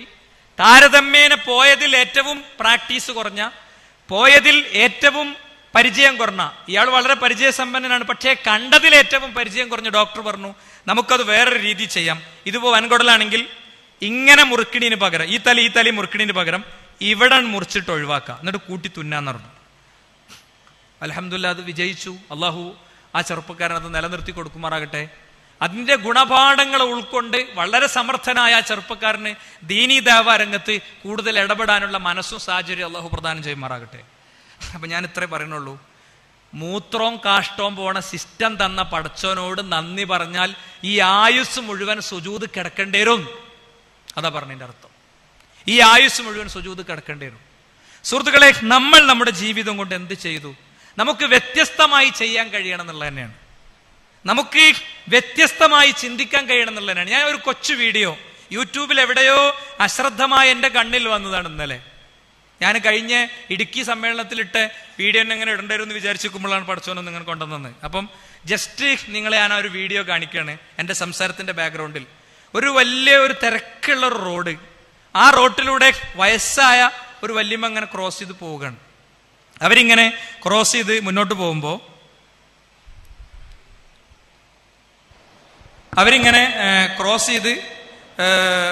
പോകുമ്പോൾ വണ്ടികളിങ്ങനെ പോവുകയാണ്. ഒറ്റ വയസ്സായിട്ടുണ്ട്. ആ വീഡിയോ നിങ്ങൾക്ക് ശ്രദ്ധിച്ചാൽ അറിയാം. അത് ആ സ്ത്രീ ഇങ്ങനെ ക്രോസ് ചെയ്ത് പോവുകയാണ്, വണ്ടികൾ ഇങ്ങനെ വരുന്നുണ്ട്. നിങ്ങൾ കണ്ടോ ഒരു ചെറുപ്പക്കാരനെ കുറച്ചുകൂടി മൂവ് ചെയ്യുമ്പോൾ ഒരു ചെറുപ്പക്കാരൻ എന്ത് ചെയ്യും? വരും. കണ്ടോ? ഒരു ചെറുപ്പക്കാരൻ ഇങ്ങനെ വന്നു, ആ വണ്ടി അവനോട് നിർത്തി. വണ്ടികൾക്ക് അവൻ ക്രോസ് ഇട്ടു. എന്നിട്ട് വണ്ടിക്കാർക്ക് ചൂണ്ടിക്കാണിച്ചു കൊടുത്തു, ദാ അമ്മാമൻ പോയിക്കോട്ടെ, ആ അമ്മാമൻ പോയിക്കോട്ടെ. അവര് പോകണത് വരെ ആ ചെറുപ്പക്കാരൻ എന്ത് ചെയ്തു അറിയോ? വണ്ടിയുടെ ക്രോസ് ചെയ്തിട്ടു.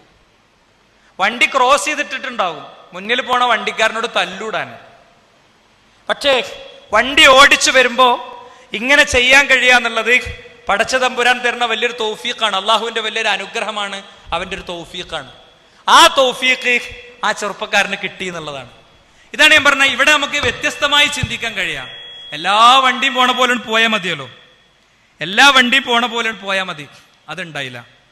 അവനത് ഓർത്തെടുത്തു. ഇതേപോലെ ജീവിതത്തിന്റെ എല്ലാ മേഖലയിലും നമുക്ക് നമ്മുടേതായ റോള് നിർവഹിക്കാൻ പറ്റണം. ഈ പ്രായത്തിന്റെ ഒരു കാര്യം എന്താ? ഹരം, വിനോദം, ഇതിലേക്കാണ് മനസ്സുണ്ടാക്കുക. നിങ്ങൾ എന്ത് പറഞ്ഞാലും 5 വക്ത് പള്ളിയിൽ പോയി നിസ്കരിക്കുന്ന ആളാണെങ്കിൽ പോലും അയാളുടെ ഉള്ളിന്റെ ഉള്ളിൽ ഒരു വിനോദം ട്യൂൺ ചെയ്യപ്പെട്ടിട്ടുണ്ട്. ഒരു വിനോദത്തിന്റെ മനസ്സ് അയാൾക്കും ട്യൂൺ ചെയ്യപ്പെട്ടിട്ടുണ്ട്. നമ്മൾ എന്താ ചെയ്യേണ്ടത്? ഈ വിനോദം നമുക്ക് മനോഹരമായിട്ട് കിട്ടും. അത് പോപ്പ് സംഗീതത്തിൽ നിന്നല്ല, അതല്ലെങ്കിൽ ലഹരിയിൽ നിന്നല്ല. ലഹരി അബദ്ധമാണെന്നും അത് മഹാ അപകടമാണെന്നും അതാണ് എൻ്റെ ഭാര്യ വാതിൽ തുറന്നു തരുമ്പോൾ അവളുടെ മുഖത്തെ ദുഃഖത്തിന്റെ കാരണമെന്നും എന്നെക്കുറിച്ച് എന്റെ കുടുംബത്തിന് മുഴുവനുള്ള ദുഃഖം അതാണെന്നും അതിലെല്ലാം ഉപരി എന്റെ ജീവിതത്തെയും എന്റെ ചുറ്റുപാടുകളെയും സംരക്ഷിക്കുന്ന പടച്ച തമ്പുരാനോട് ഞാൻ കാണിക്കുന്ന അനീതിയാണിത് എന്നൊക്കെ മനസ്സിലായിട്ടു അതിൽ നിന്ന് മോചിപ്പിക്കാൻ വേണ്ടതൊക്കെ ചെയ്തിട്ടും എന്താണ് ചില ചെറുപ്പക്കാർക്ക് അത് പറിച്ചറിയാൻ കഴിയാത്തത്? എന്താ പറിച്ചറിയാൻ കഴിയാത്തത്? നമ്മൾ ഹരത്തെ റീപ്ലേസ് ചെയ്യണം. നമ്മൾ വേറെ ഒരു ഹരത്തെ റീപ്ലേസ് ചെയ്യണം.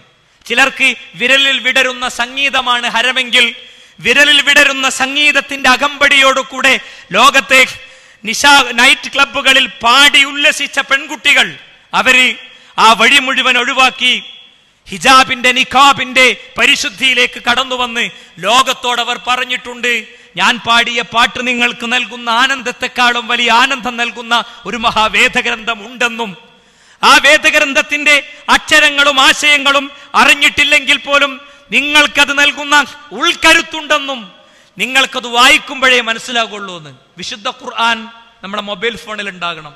വിശുദ്ധ ഖുർആൻ കേൾക്കണ ഒരു സംസ്കാരം വേണം. അത് ഓതുന്നൊരു സംസ്കാരം വേണം. ഇവിടെ വെച്ച് പ്രതിജ്ഞ എടുക്കുക, ഒരു പേജെങ്കിലും ഒരു 5 മിനിറ്റ് 6 മിനിറ്റെങ്കിലും ഞാൻ ഡെയിലി പാരായണം ചെയ്യുന്നു തീരുമാനിക്കുക. നമ്മള് മാറ്റം കാണാം. നമുക്ക് അദ്കാറു സ്വബാഹും അദ്കാറുൽ മസാ കൊടുക്കുക. അദ്കാറു സ്വബാഹ് ഒരു 10 മിനിറ്റ് പള്ളിക്ക് നിന്ന് പോരുമ്പോ എന്താ പറയാ ആയത്തുൽ കുർസിയും അതുപോലെ സൂറത്തുൽ ഇഖ്ലാസും സൂറത്തുൽ ഫലഖും സൂറത്തുൽ നാസൊക്കെ ഓതാലോ. പിന്നെ ചില ദിക്റുകൾ ഉണ്ട് നമുക്ക് മനപ്പാടല്ലാത്തത്.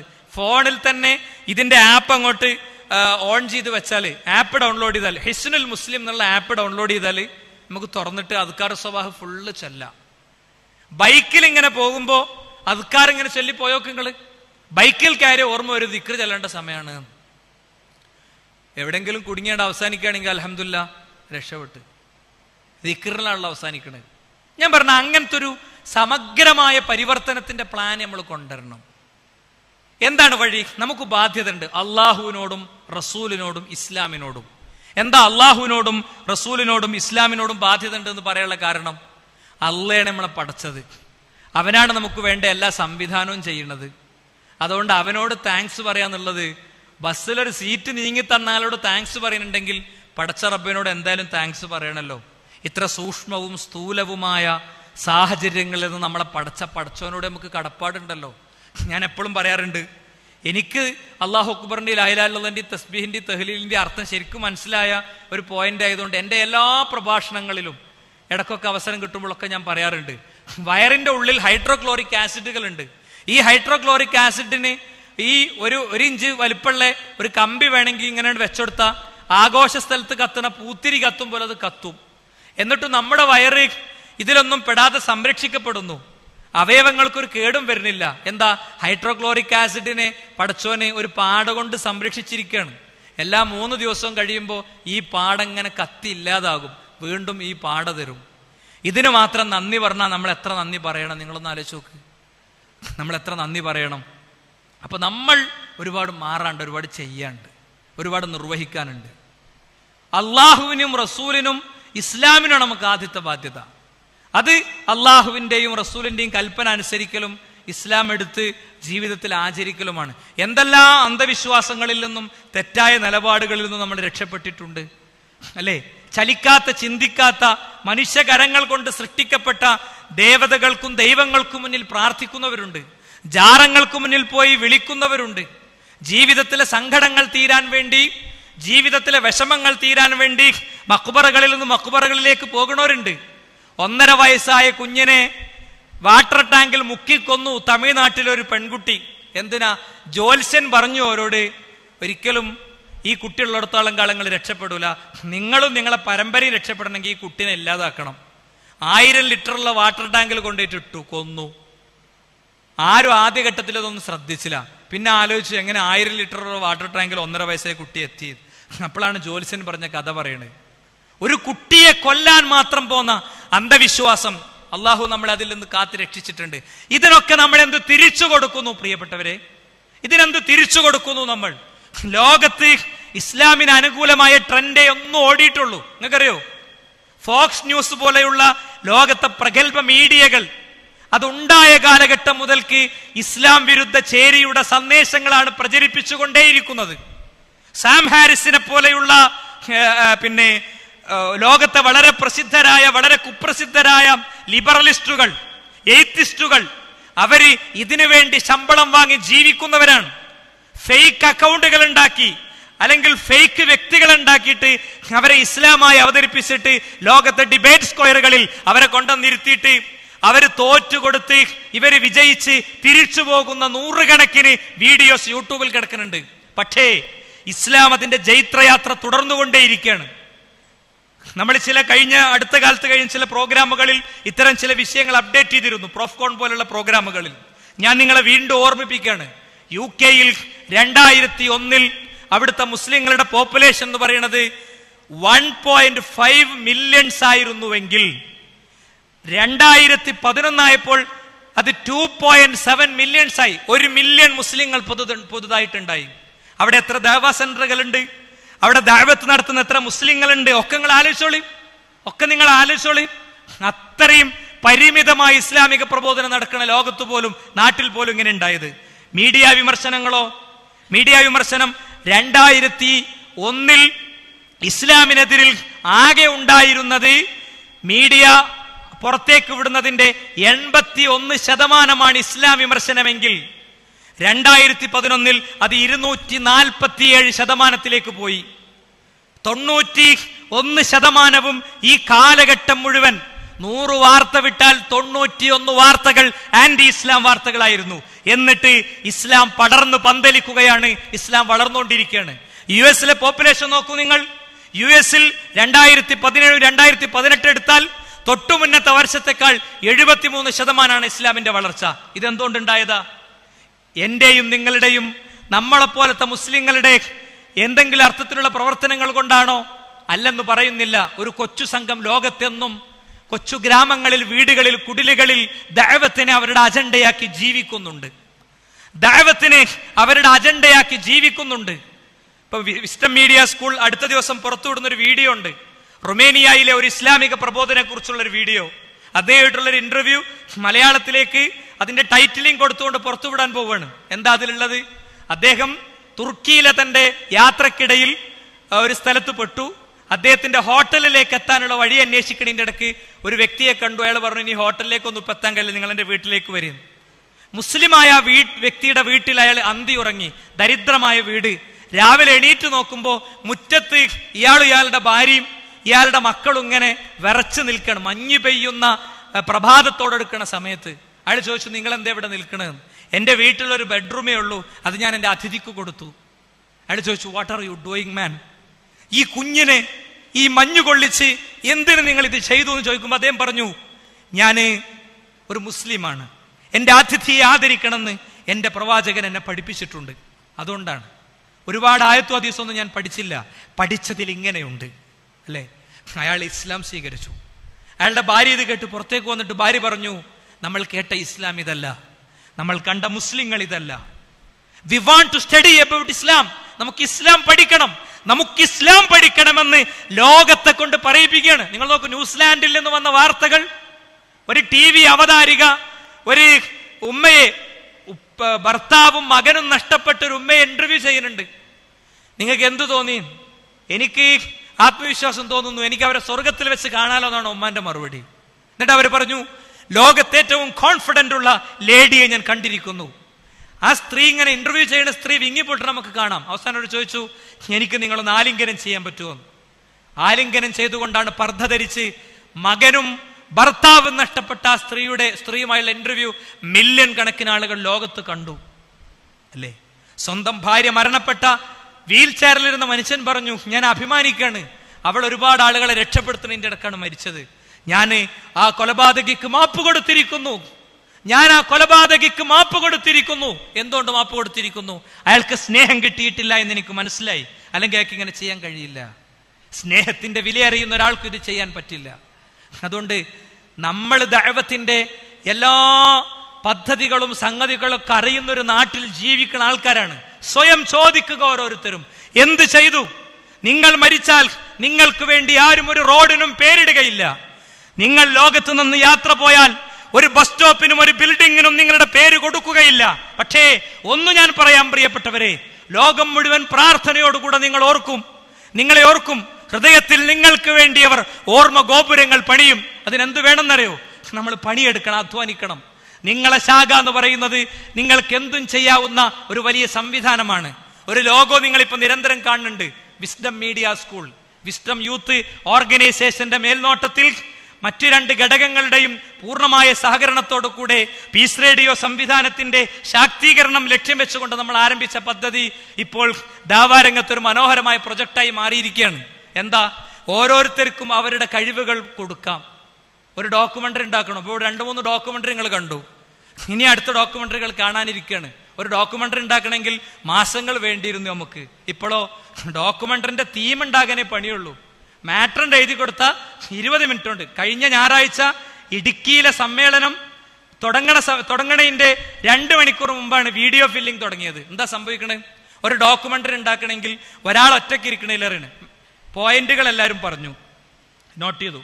ഒരാളത് സ്ക്രിപ്റ്റ് ചെയ്തു, അതിന്റെ സ്ക്രിപ്റ്റ് ഉണ്ടാക്കി. സ്ക്രിപ്റ്റ് പറ്റുന്ന ഒരാൾ വായിച്ചിട്ട് വേണ്ട എഡിറ്റിംഗ് ഒക്കെ നടത്തി. പിന്നെ അതിക്കുള്ള ഫൂട്ടേജ് വേണം, അതിക്കുള്ള വീഡിയോസ് വേണം. അപ്പൊ എങ്ങനെ ഏകദേശം ഇട്ടു, ഇന്നടത്തേക്ക് ഇന്നത് യോജിക്കും എന്നിട്ടു. അതൊരു ഗ്രൂപ്പിലേക്ക് ഇട്ടുകൊടുത്തു. ഓരോരുത്തരും ആദ്യത്തെ ഒരു 10 ഏറ്റെടുത്തിട്ട് നേരെ യൂട്യൂബ് കയറിയിട്ട് അത് സെർച്ച് ചെയ്തതിന്റെ ലിങ്ക് HD ക്വാളിറ്റി ലിങ്ക് കൊണ്ടുവന്നിട്ട് ഇട്ടു. അതിന്റെ പ്രൈവസി പോളിസിയും ബാക്കിയൊക്കെ പരിശോധിച്ചുകൊണ്ട് ഇട്ടു. അടുത്താൾ അതൻ മിക്സ് ചെയ്തു. അടുത്താളോ അത് വെരിഫൈ ചെയ്തിട്ട് നേരെ പുറത്തേക്ക് ഇട്ടു. ശബ്ദം കൊടുക്കണം. ശബ്ദം ആരാണോ ഉള്ളത് ഒരു കൊടുക്കും, അല്ലെങ്കിൽ പറ്റിയ ഒരാൾക്കത് ഏൽപ്പിച്ചു കൊടുക്കും. അല്ലേ? എത്ര സിമ്പിളാണ്. ഞാൻ പറഞ്ഞ നമ്മുടെയൊക്കെ ശാഖകളെ ഓരോ കാര്യത്തിലും ഇങ്ങനെ സ്റ്റേബിൾ ആക്കി കൊണ്ടുപോകാൻ നമുക്ക് സാധിക്കണം. പബ്ലിസിറ്റിക്ക് ഒരു പ്ലാൻ വേണം നമുക്ക്. നാട്ടിലെ ആളുകൾ ഈ വിഷയം അറിയണമെങ്കിൽ എന്ത് ചെയ്യണം എന്നുള്ളൊരു പ്ലാൻ നമുക്ക് വേണം. ഇന്ന സ്ഥലത്ത് പോസ്റ്റർ ഒട്ടിക്കണം, ഇന്ന സ്ഥലത്ത് ചുമരെഴുതാൻ നല്ല കയ്യക്ഷരമുള്ള ഇന്ന ആൾക്കാർ ഉപയോഗപ്പെടുത്തിയിട്ട് ക്രമേണ ഒരു ഡെവലപ്പ് ചെയ്ത് കൊണ്ടുവരണം. നമുക്ക് പ്ലാൻ വേണം. നമ്മളെ ശാഖയിൽ നിന്ന് ഇന്ന കുട്ടികൾ SSLC കഴിയുമ്പോൾ ജാമിഅൽ ഹിന്ദിൽ പോകണം. നമ്മുടെ ശാഖയിൽ മദ്രസയിൽ PSC കോച്ചിങ് നമ്മൾ ആരംഭിക്കണം. നിങ്ങൾ തുടങ്ങി. ജോലിയില്ല നമ്മളെ ആൾക്കാർക്ക്. എന്നിട്ട് ആയുഷ്കാലം മുഴുവൻ ഏതെങ്കിലും ആളുടെ ഒരു ഷോപ്പ് കീപ്പറായി നിൽക്കുകയാണ്. എത്രയോ കഴിവും പ്രാപ്തിയുള്ള ആളുകൾ, സർട്ടിഫിക്കറ്റ് ഉള്ളവർ. നിങ്ങൾ 10ാം ക്ലാസ് കഴിഞ്ഞ ആളാണെങ്കിൽ നിങ്ങൾക്ക് സർക്കാർ സർവീസിൽ OBC പ്രകാരം കോൺസ്റ്റിറ്റ്യൂഷൻ നൽകുന്ന അവകാശങ്ങളുണ്ട്. ഭരണഘടന നൽകണേ. PSC കിട്ടിയ ആളുകളുണ്ട്, അവർ മുന്നോട്ട് വരണം. ബാക്കിയുള്ളവർക്ക് ചോദ്യപേപ്പറും പരിശീലനമൊക്കെ ആയിട്ട് പോകണം. 2-3 PSC കഴിയുമ്പോൾ കിട്ടും സുഹൃത്തുക്കളെ, ഒരു ജോലി നമുക്കുണ്ടാകും. ഇങ്ങനെ ദഅവാ മേഖലയിൽ പ്രവർത്തിക്കുന്ന കൂട്ടായ്മയിലെ അംഗങ്ങൾ അവരുടെ സമയത്തെ അവരവർക്ക് പറ്റുന്ന കാര്യങ്ങളിൽ സ്പെഷ്യലായി കൊടുത്തുകൊണ്ട് വേണം പോകാൻ. ഞാൻ നിങ്ങൾക്ക് ഡോക്ടർ സാക്കിറിന്റെ പ്രോഗ്രാമിൽ നിന്നുള്ള രംഗം കാണിക്കണം. ഒരാൾ ഇസ്ലാം സ്വീകരിക്കുന്നുണ്ട് അവിടെ. ആ ഇസ്ലാം സ്വീകരണത്തിന്റെ കാരണം ആരാണെന്ന് അയാൾ പറയുന്നുണ്ട്. നിങ്ങൾ കേൾക്കുക. ഇസ്ലാം സ്വീകരണത്തിന്റെ കാരണം ആരാണ് എന്ന് അയാൾ പറയുന്നുണ്ട്. നിങ്ങൾ കേൾക്കുക. ആദ്യ ചോദ്യം മുൻവശത്തെ മൈക്കിൽ നിന്ന് സഹോദരന് ചോദിക്കാം. ഏവർക്കും ഗുഡ് ഈവനിങ്. ഞാൻ മധ്യ ആഫ്രിക്കൻ രാജ്യമായ കാമറൂണിൽ നിന്നുള്ള സെക്യൂരിറ്റി ഗാർഡാണ്. ഞാൻ ഇവിടുന്ന് ബാത്റൂമിലും പ്രാർത്ഥനാ ഹാളിലും പോയി. ഞാൻ ബാത്റൂമിലേക്ക് പോകുമ്പോൾ ഈ കുട്ടി എൻ്റെ അടുത്ത് വന്ന് എന്നോട് സംസാരിക്കണമെന്ന് പറഞ്ഞു. ഞാൻ മുസ്ലിം ആവുന്നതാണ് നല്ലതെന്ന് അവൻ എന്നെ ബോധ്യപ്പെടുത്തി. മുസ്ലിം ആവുക എന്നത് എനിക്ക് എങ്ങനെയാണ് നല്ല കാര്യമാവുക എന്ന് ഞാൻ അവനോട് ചോദിച്ചു.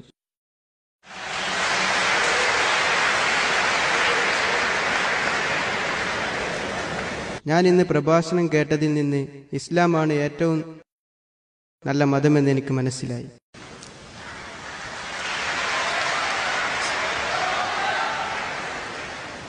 അതുകൊണ്ട് എനിക്ക് മുസ്ലിം ആവണം. മാഷാ അല്ലാഹ്. സഹോദരനോട് ഇളം പ്രായക്കാരനായ മുസ്ലിം ചോദിച്ചത് മാഷാ അല്ലാഹ് പ്രായമൊരു തടസ്സമല്ല എന്നതിന് ഉദാഹരണമാണ്. എനിക്കറിയാം 50% ആളുകളും അമുസ്ലിങ്ങളോട് സംസാരിച്ചിട്ടില്ല. ഈ കുട്ടി 6-7 വയസ്സുള്ള 12 വയസ്സ്. മാഷാ അല്ലാഹ്. കൗമാരത്തിലേക്ക് പോലും എത്താത്ത ഈ കുട്ടിയാണ് കാമറൂണിൽ നിന്നുള്ള സഹോദരനെ ബോധ്യപ്പെടുത്തിയിരിക്കുന്നത്. സഹോദര, സ്വന്തം ഇഷ്ടപ്രകാരമാണോ താങ്കൾ ഇസ്ലാം സ്വീകരിക്കുന്നത്? 11 വയസ്സായ ഒരു കുട്ടി. നമ്മളൊക്കെ ലജ്ജിച്ച് തലതായത്തിന്റെ സുഹൃത്തുക്കളെ. ഇസ്ലാം ഒരാൾ സ്വീകരിക്കുക എന്ന് പറയുന്നത് അത് പടച്ചോന്റെ അടുത്ത് കിട്ടുന്ന തൗഫീഖാണ്. പക്ഷേ വയസ്സ് 32, 35, 40 അടുത്തു. ഒരു 4 ആൾക്കെങ്കിലും പൂർണ്ണമായി നമ്മൾ ദഅവ എത്തിച്ചോ? നമ്മൾ ചിന്തിക്കുക. ഒരു 4 ആൾക്കെങ്കിലും ദഅവ എത്തിക്കാൻ നമുക്ക് സാധിച്ചോ? നമ്മൾ ആത്മാർത്ഥമായി ആലോചിക്കുക. അപ്പോഴും ശൈത്താൻ എന്താ തോന്നിപ്പിക്കാരോ, അതിനുള്ളൊരു എന്തെങ്കിലും ഒരു സാധനം നമ്മുടെ മനസ്സിൽ കൊണ്ടുവരിക. അഷ്ഹദു അല്ലാ ഇലാഹ ഇല്ലല്ലാഹ് വ അഷ്ഹദു അന്ന മുഹമ്മദ് റസൂലുള്ളാഹ് എന്നാണ് നമ്മൾ ചൊല്ലി. അഖൂലു അല്ലാ ഇലാഹ ഇല്ലല്ലാഹ് എന്നല്ല, അഖൂലു അല്ലാ ഇലാഹ ഇല്ലല്ലാഹ്, ലാ ഇലാഹ ഇല്ലല്ലാഹ് എന്ന് ഞാൻ പറഞ്ഞു എന്നല്ല, ലാ ഇലാഹ ഇല്ലല്ലാഹ് എന്ന് ഞാൻ സാക്ഷ്യം വഹിച്ചു എന്നാണ്. ഇപ്പം അപ്പം നമുക്കുണ്ടാകുന്ന ഒരു തടസ്സം എന്താണെന്ന് വെച്ചാൽ നമ്മൾ പറയും എനിക്കങ്ങനെ ഞാൻ പറയാനൊന്നും പഠിച്ചിട്ടില്ല. ഈ സമ്മേളനം പ്രഖ്യാപിക്കുകയാണ് ഒരു പദ്ധതി. എന്താ പദ്ധതി? ഓൺലൈനിൽ നമുക്ക് നമ്മളെ വീട്ടിലിരുന്ന് ഇസ്ലാമിക ദഅവത്ത് സാധ്യമാക്കാവുന്ന വിധമുള്ളൊരു കോഴ്സ്. ഇപ്പം അന്നൂർ ഖുർആൻ പഠന പദ്ധതി പീസ് റേഡിയോ പ്രഖ്യാപിച്ചു. 70,000-ലധികം വ്യക്തികൾ അതിൽ രജിസ്റ്റർ ചെയ്തു. അതിൻ്റെ 30ാമത്തെ ക്ലാസ് ഏകദേശം മറ്റന്നാളോട് കൂടെ അവസാനിക്കാൻ പോവുകയാണ്. ആദ്യത്തെ മൊഡ്യൂൾ കഴിഞ്ഞ് 26-ന് 26-ന് അതിൻ്റെ ആദ്യത്തെ ഒരു പരീക്ഷ, പബ്ലിക് പരീക്ഷ വരാനിരിക്കുകയാണ്. അപ്പോൾ ആ പദ്ധതിയുടെ വിജയം മനസ്സിലാക്കിയിട്ട് തന്നെയാണ് ഒരു വ്യക്തിയോട്, മുസ്ലിം ആകട്ടെ അമുസ്ലിം ആകട്ടെ എയ്ത്തിസ്റ്റ് ആകട്ടെ മദ്യപാനിയാകട്ടെ രോഗിയാകട്ടെ ആരാകട്ടെ, അയാളോട് ഇസ്ലാം പറയണമെങ്കിൽ എന്ത് ചെയ്യണം? അയാൾക്ക് ചില അറിവുകൾ കിട്ടണം, ചില പഠനങ്ങൾ കിട്ടണം. ഡോക്ടർ സാക്കിർ മറ്റൊരു വീഡിയോയിൽ പറയുന്നുണ്ട്, അദ്ദേഹത്തിൻ്റെ അടുത്തൊരു ഡോക്ടറോ എന്ന് ചോദിക്കുകയാണ്, ഞാനൊരു MBBS ഡോക്ടറാണ്, സർജനാണ്, എനിക്ക് നന്നായി ഓപ്പറേറ്റ് ചെയ്യാൻ അറിയാം, പക്ഷേ എനിക്കൊരാളോട് ആ ഓപ്പറേറ്റ് ചെയ്യുന്ന ഹൃദയത്തിൻ്റെ ഉള്ളിലേക്ക് ഇസ്ലാം പറഞ്ഞു കൊടുക്കാൻ കഴിയില്ല. അപ്പോൾ ഡോക്ടർ സാക്കിർ അതിന് നല്ലൊരു മറുപടി പറയുന്നുണ്ട്. നിങ്ങൾ ഒരു ദിവസം വന്നിട്ട് പെട്ടെന്ന് ഹൃദയ ശസ്ത്രക്രിയ തുടങ്ങിയതല്ല, നിങ്ങൾ 5 കൊല്ലം പിന്നെ ഒരു 2-3 കൊല്ലം പരിശീലനം എടുത്ത് പിന്നെ ഒരാളുടെ കീഴിൽ, ഒരു പ്രൊഫസറുടെ കീഴിൽ പരിശീലനം എടുത്തിട്ടാണ് അതിലേക്ക് എത്തിയത്. എങ്കിൽ ദഅവത്തിന് പോകണ അന്ന് നിങ്ങൾ എന്ത് ചെയ്യുന്നു? പെട്ടെന്ന് അപ്പം തോന്നുന്നത് പറയാണ്, ഒരു പരിശീലനം നടക്കണില്ല. ഡ്രൈവിങ് എങ്ങനെ പറ്റണേ? പെട്ടെന്നൊരു ദിവസം ബൈക്ക് എടുത്ത് കിക്കറടിച്ച് പോയതാ, അങ്ങനെയാണെങ്കിൽ വീട്ടുകാർക്ക് പണിയായിട്ടുണ്ടാവും. അതൊരാൾ പിടിച്ചന്ന് ഒന്ന് എണീറ്റ് ഒന്ന് വീണ് അങ്ങനെയൊക്കെ റെഡിയാണ് എന്ന് പറയണത് പോലെ നമുക്ക് എന്ത് ചെയ്യാൻ പറ്റും? നമുക്ക് വേണ്ട ഈ വിഷയം, ഒരു മാസത്തേക്ക് വേണ്ട ഒരു വീഡിയോ, ഒരു നോട്ട് നമുക്ക് തരും. ഒരു മാസം കഴിയുമ്പോൾ എൻ്റെ പരീക്ഷ ഉണ്ടാകും. ഈ രീതിയിൽ വിസ്ഡം യൂത്ത് ഓർഗനൈസേഷൻ പുതിയൊരു പദ്ധതി പ്രഖ്യാപിക്കുകയാണ്. ഏപ്രിൽ മാസത്തിൽ ആ പദ്ധതിയിലേക്ക് കടക്കാമെന്നാണ് നമ്മൾ വിചാരിക്കുന്നത്. അതിൽ നിങ്ങളൊക്കെ ചേരണം. അന്നൂറിൽ ചേരാത്തവരിവിടെ ഉണ്ടാകുമോ കണ്ണും ചെമ്പി പറയാണ്. കാരണം അത്രയും അശ്രദ്ധമാണ് സുഹൃത്തുക്കളെ ജീവിതം. ഇന്നിപ്പോൾ റേഡിയോയിൽ 10 മണിക്ക് ശ്രോതാക്കളോടൊപ്പം തന്നെ പരിപാടി പോകുന്നുണ്ട്, നിങ്ങൾ കേൾക്കണം. എൻ്റെ അവസാന ഭാഗം, ആദ്യ ഭാഗം ഒന്നും നിങ്ങൾ കേൾക്കണ്ട, അവസാന ഭാഗത്തിൽ ഒരു കുറിപ്പ് വായിക്കുന്നുണ്ട്. ശ്രോതാക്കളോടൊപ്പം പരിപാടിയിൽ എൻ്റെ കൂടെ ഇരിക്കുന്ന സഹോദരൻ ബഷീർ. എന്തറിയോ കുറിപ്പിലുള്ള ഒരു തുണ്ടൻ കടലാസിൽ ചുവന്ന മഷിയിൽ ഒരു സുഹൃത്ത് എഴുതിയിട്ട് ഫോട്ടോ എടുത്ത് അയച്ചതാണ്. UAE ഒരു ഉള്ള ഏരിയയിൽ ജോലി ചെയ്യണ ഒരു വെറും ചെറിയ ശമ്പളത്തിന് ജോലി ചെയ്യുന്ന ഒരു ചെറുപ്പക്കാരൻ എഴുതിയതാണ്. എൻ്റെ നെറ്റ് പ്ലാൻ എന്ന് തീരുകയാണ്. ഇവിടെ ഇപ്പം നെറ്റ് പ്ലാനൊന്നും അങ്ങനെ കിട്ടാലോ, വലിയ പൈസ കൊടുക്കുന്ന നെറ്റിന്. അന്നൂറിനോട് വിട ചോദിക്കുകയാണ്. ഭാര്യയോട് ഞാൻ പറഞ്ഞിട്ടുണ്ട് അവൾ എഴുതുമ്പോൾ ഒന്നുകൂടി വൃത്തിയിൽ എഴുതണമെന്ന്. ഞാൻ വന്നിട്ട് വായിച്ച് മനസ്സിലാക്കിക്കോളാം. അന്നൂർ എന്ന പദ്ധതി നാളെ മുതൽ കേൾക്കാൻ കഴിയില്ലല്ലോ, എനിക്ക് നെറ്റില്ലല്ലോ എന്ന് ഓർക്കുമ്പോൾ വല്ലാത്ത വിഷമം തോന്നുകയാണ്. നമ്മൾ 1.5 GB നെറ്റ് യൂട്യൂബിലെ വേണ്ടാത്തതും വേണ്ടതൊക്കെ കണ്ട് തീർക്കാണ്. അവസാനം ആകുമ്പോഴത്തിന് സ്പീഡ് കുറയാണ് അല്ലേ? 1 GB-ക്ക് 250 ഉറുപ്യ കൊടുക്കേണ്ട അടുത്തുനിന്ന് 30 GB-ക്ക് 250 ഉറുപ്യ കൊടുക്കേണ്ട അനുഗ്രഹം പഠിച്ചോൻ തന്ന സമയത്തേക്കാണ് പീസ് റേഡിയോയും അന്നൂറും നേർവഴിയും ഒക്കെ നമുക്ക് വന്നത്, നേർപ്പതടക്കമുള്ളതൊക്കെ വന്നത്. പക്ഷെ നമ്മൾ ചെയ്യണില്ല. ഈ മെസ്സേജ് ടൈപ്പ് ചെയ്തിട്ട് ഈ കുറിപ്പോ അതിൻ്റെ കൂടെ ഇട്ടുകൊടുത്തു. ആളുകൾ വിശ്വസിക്കുമോ നമുക്ക് പേടിയുള്ളതുകൊണ്ട് ഈ കുറിപ്പാണ് ഇട്ടുകൊടുത്തത് നമ്മുടെ UAE ഒരു സഹപ്രവർത്തകന്. അയാളെ വിളിച്ചിട്ട് പറഞ്ഞു, നിങ്ങളെ നെറ്റിൻ്റെ പ്ലാൻ ഞാൻ നോക്കിക്കോളാം, നിങ്ങൾ ബേജാറാണ്ട, നിങ്ങൾ കേട്ടോളി. നമുക്ക് എത്ര അനുഗ്രഹം പഠിച്ചോ തന്നിട്ടുണ്ട്, അതിനെന്താണ് നമ്മൾ തിരിച്ചു കൊടുക്കുന്നത് എന്നുള്ളതാണ് ഇവിടുത്തെ പ്രസക്തമായ ചോദ്യം.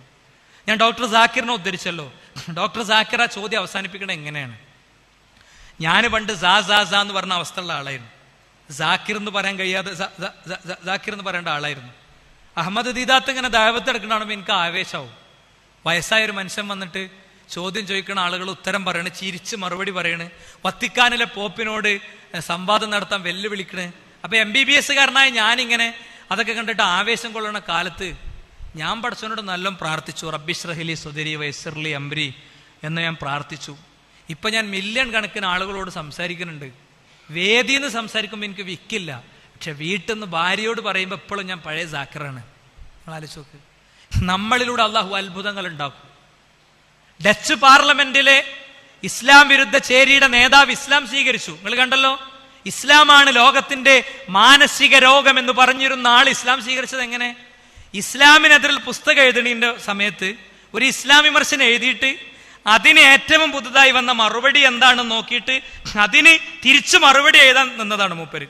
ആ തിരിച്ചുള്ള മറുപടി എഴുതാൻ നിന്നപ്പോഴാണ് മറുപടി എഴുതാൻ പറ്റണില്ല.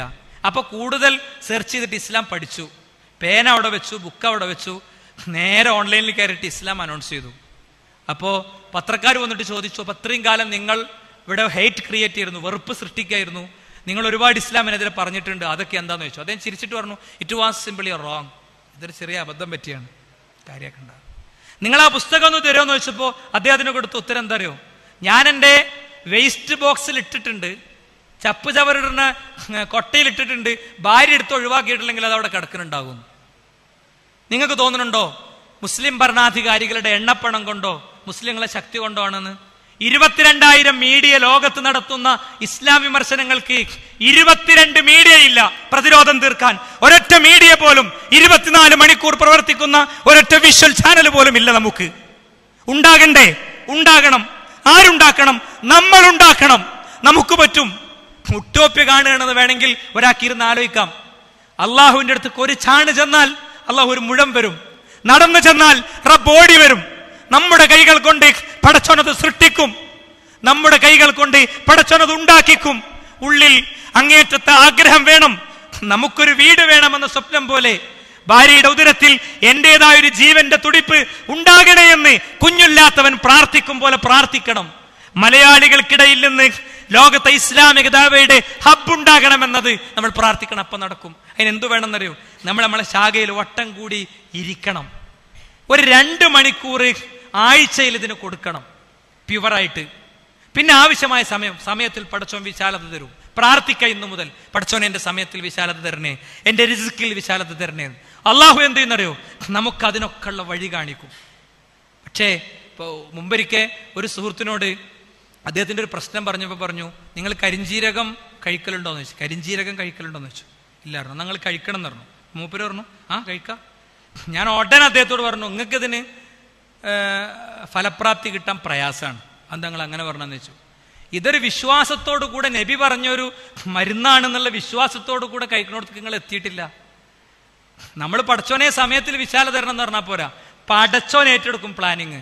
മൻകാനത്തി ദുന്യഹമ്മു, ഒരാളുടെ ലക്ഷ്യം പരലോകം ദുന്യാവാണെങ്കിൽ ജഅലല്ലാഹുൽ ഫഖറ ബൈന അയ്യൈഹി, അവന്റെ കൺമുന്നിൽ അള്ളാഹു ദാരിദ്ര്യത്തെ ഇട്ടുകൊടുക്കും. കോടികൾ കിട്ടിയിട്ടും കാര്യം ഉണ്ടാവില്ല, അവൻ ഒരിക്കലും എത്തൂല പൈസ. ലക്ഷങ്ങൾ ഇങ്ങനെ വന്നു പോകുന്നുണ്ടാകും, പക്ഷേ 500 റുപ്യ അറിഞ്ഞുപയോഗിച്ച സന്തോഷം ഉണ്ടാവില്ല.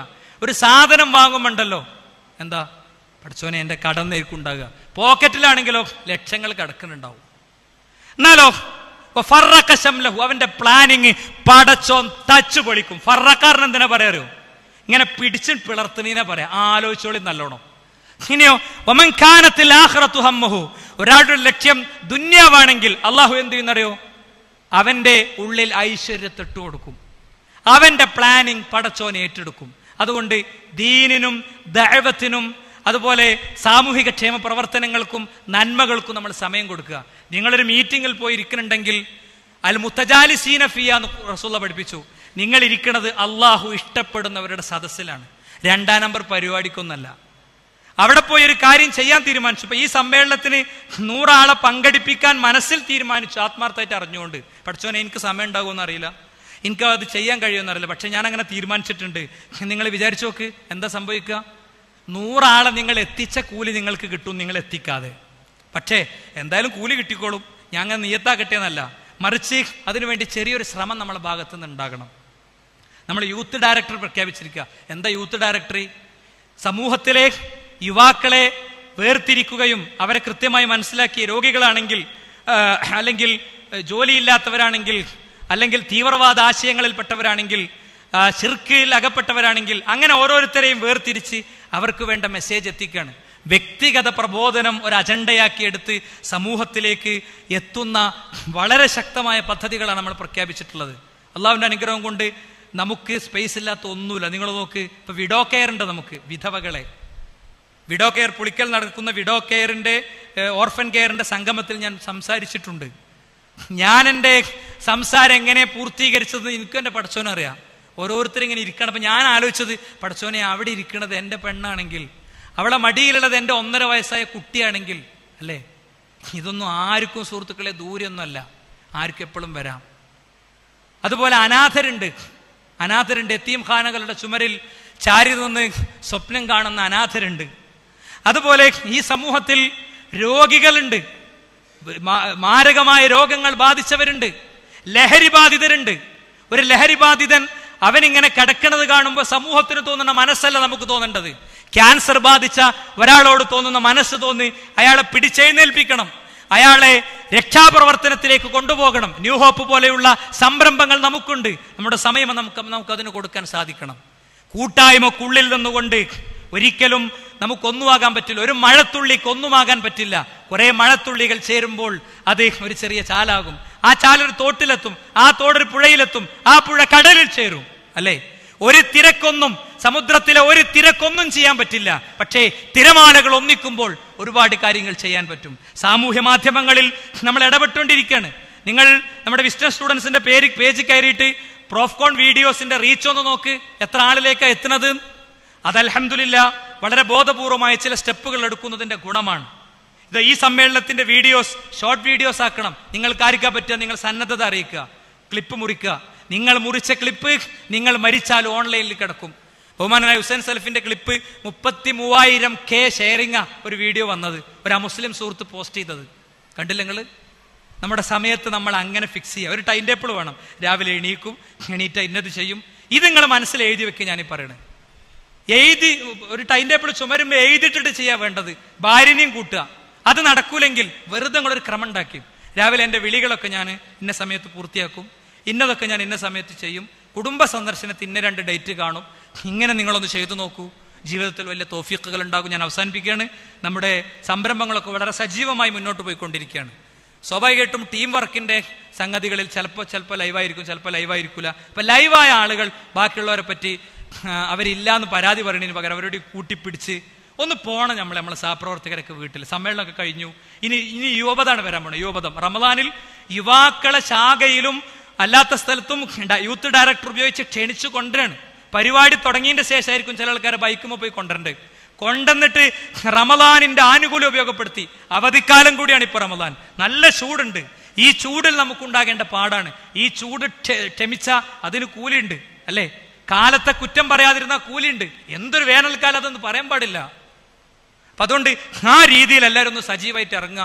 ഓരോരുത്തർ അവനാന്റെ ഓഹരി ചെയ്യുക. അപ്പൊ നമുക്കൊക്കെ വിജയകരമായി പൂർത്തീകരിക്കാൻ സാധിക്കും. അവസാനിപ്പിക്കുന്നു ഞാൻ.